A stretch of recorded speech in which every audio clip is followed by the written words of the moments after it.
नमस्कार।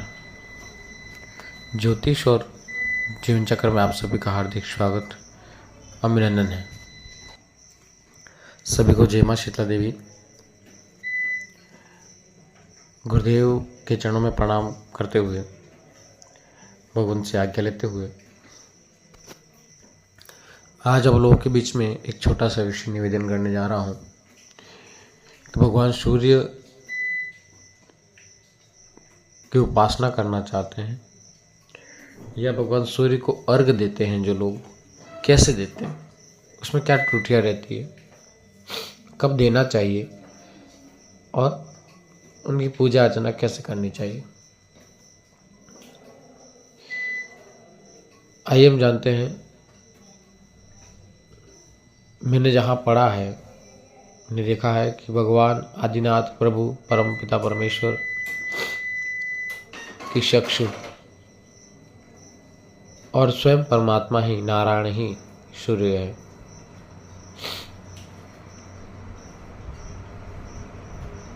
सूर्य हमें प्रत्यक्ष दिखने वाले पृथ्वी पर या सभी लोकों में एक ऐसे देवता है जिनके हम प्रत्यक्ष दर्शन करते हैं प्रातःकाल उठ करके।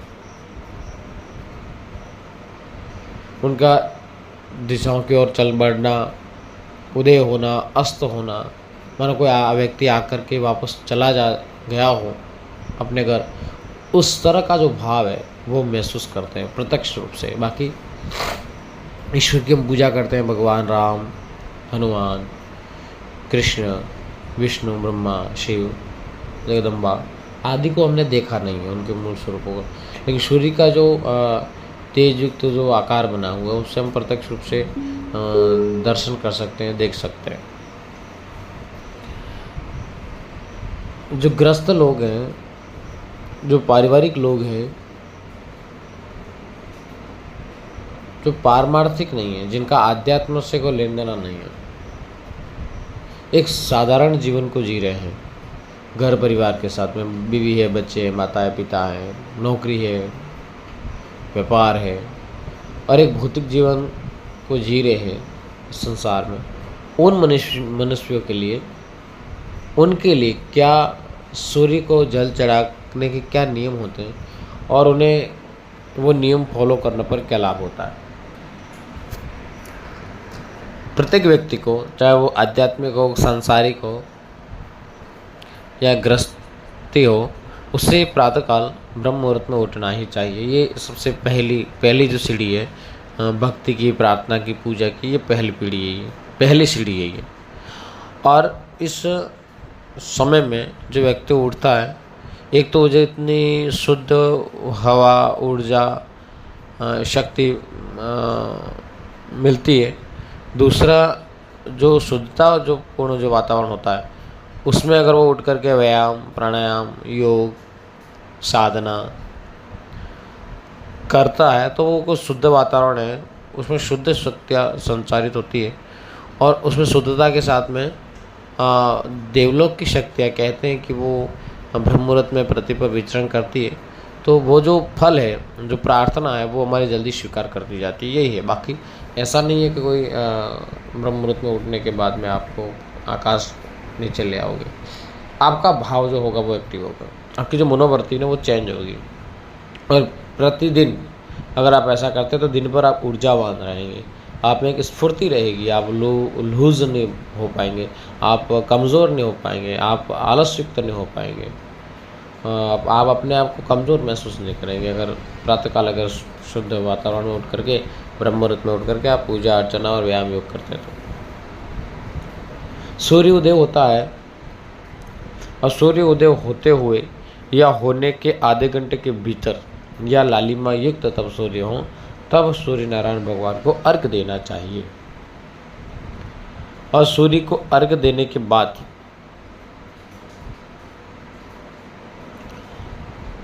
आपको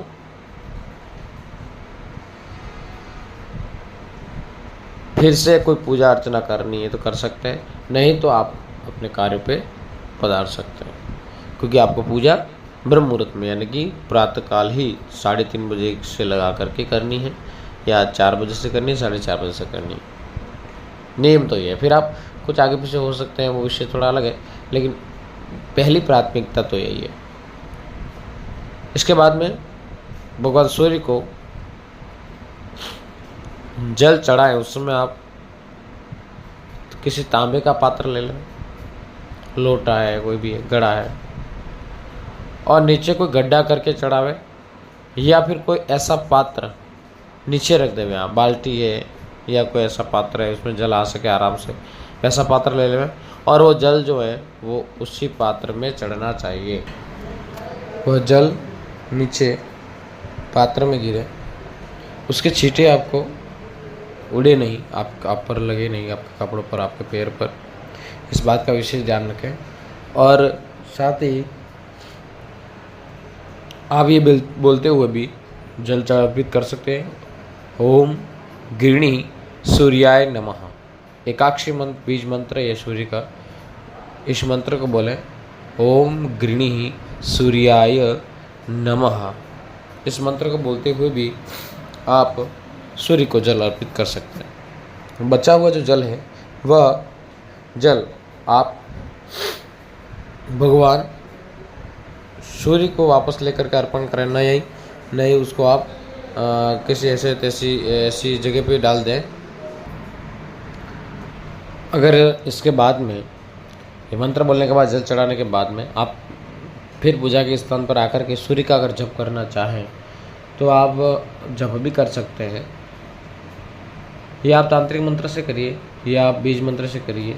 इससे पहले एक विशेष आप ध्यान रखें कि सूर्य की गायत्री, यानी कि गायत्री मंत्र की यूँ तो एक माला करनी चाहिए, लेकिन एक बार प्रारंभ में एक माला करने के बाद में फिर प्रतिदिन 11 बार इस गायत्री मंत्र को बोलने के बाद में फिर आप सूर्य के किसी भी मंत्र का जाप करें। ओम आदित्याय विद्महे प्रभाकराय धीमहि तन्नः सूर्य प्रचोदयात्। ये गायत्री मंत्र है, एक बार पुनः सुन लें। ओम आदित्याय विद्महे प्रभाकराय धीमहि तन्नः सूर्य प्रचोदयात्। इस मंत्र का, ये गायत्री मंत्र, सूर्य गायत्री, इसे विशेष रूप से आप जप करके फिर आप जप प्रारंभ करें। अगर आप तांत्रिक मंत्र का जाप करना चाहते हैं तो ओम ह्रां ह्रीं ह्रौं सः सूर्याय नमः, यह तांत्रिक मंत्र है। और वैदिक मंत्र अगर कोई पढ़ करके उसको सिद्ध करना चाहता है, वैदिक मंत्र को क्या है, स्वर गाना चाहिए, तो भी इस कलिकाल में उसका पूर्ण फल मिलता है। तो ओम आग्नेन रजसा वर्तमानो निवेशयन्नमृतं मृतंच हिरण्येन सविता रथेन देवो जाति भुवनानि पश्यन्न। इस मंत्र का जाप इस तरह करें, वैदिक मंत्र है। आपको सारे मंत्र चैनल के नीचे डिस्क्रिप्शन में आपको मिल जाएंगे। डिस्क्रिप्शन में जाकर के आप इन सारे मंत्रों को देख सकते हैं, लिख सकते हैं, अगर आपको इस तरह से याद नहीं रहे तो। सूर्य का रत्न का धारण करना है, तो सूर्य को बलि करने के लिए उनकी उपासना आप करते हैं तो माणिक के रत्न है, और इस पर सोने तांबे में पहनना चाहिए। 3 या 5 रतिका हो और अनामिका अंगुली में हो पहने। कृतिका उत्तराषाढ़ नक्षत्र में पहन सकते हैं आप, और रविवार के दिन पहले, सूर्य का वार है और रविवार बहुत सुंदर है। फिर इससे भी अगर बढ़कर आगे आप सूर्य की उपासना करना चाहते हैं या भगवान सूर्य की कृपा पाना चाहते हैं तो आप आदित्य हृदय स्तोत्र का पाठ भी कर सकते हैं और सूर्य मंत्र का जाप भी कर सकते हैं। ये सारी जो मैंने आपको विधि बताई या मंत्र बताए, उनमें से एक मंत्र आप चयन करके तो फिर आप कर सकते हैं। आप सूर्य के मंत्र का अगर जप उठा रहे हैं तो आप 7000 मंत्र जाप करें, क्योंकि 7000 मंत्र जाप करने से ही आपको पूर्ण फल की प्राप्ति होगी। संकल्पित करेंगे तो और अच्छे शीघ्र ही फल की प्राप्ति होगी और भगवान की कृपा प्राप्त होगी। माँ भगवती आप सब पर कृपा बना रखें, भगवान सूर्य की आप पर कृपा बनी रहे और नारायण की कृपा से आपके घर में समृद्धि आए, सुख संपत्ति आए और सारे दोष मिट जाए। इसी के साथ में धन्यवाद।